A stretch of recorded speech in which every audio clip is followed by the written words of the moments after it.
Jasmine felt the cold snap of handcuffs bite her wrists as an officer slammed her against the patrol car. Through the window, she caught sight of her identical twin, Jada, in the same situation. Neither sister spoke the truth about who they were, FBI agents. Because sometimes, to catch a snake, you let it strike first. The Washington twins had grown up in Oakland, raised by their father, Marcus, a man who preached justice until he himself was wrongfully imprisoned by corrupt officers.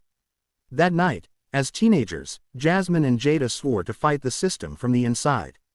Years later, both had risen through the FBI, Jasmine, precise and methodical in counterterrorism, and Jada, chaotic but brilliant in undercover work.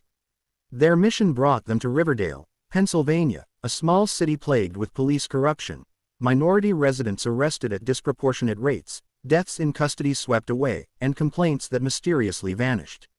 Their target, Chief Warren Phillips, a man who ran the department like his personal empire. The sisters' plan was simple: gather intel at the Blue Line, a bar where officers drank and bragged. Jasmine arrived first, posing as a consultant. Jada followed later as a casual local. It didn't take long for two drunk officers, Murphy and Keegan, to zero in. Jasmine politely resisted their advances, but the friendly conversation quickly turned hostile. Her phone was knocked to the floor, accusations of suspicion flew, and within minutes, the sisters were surrounded, cuffed, and arrested. The crowd of officers watched in silence. In separate holding cells, the twins heard stories from fellow detainees: harassment, fabricated charges, businesses destroyed, neighborhoods targeted. Murphy and Keegan boasted openly in the halls, confident their chief would protect them. And sure enough, just after midnight, Chief Phillips himself walked in, reviewing the sisters' charges and encouraging his officers to make sure the paperwork sticks. The Washington twins said nothing. They endured the humiliation, gathered the testimonies, memorized the names. Every insult, every illegal order, every whispered scheme became ammunition.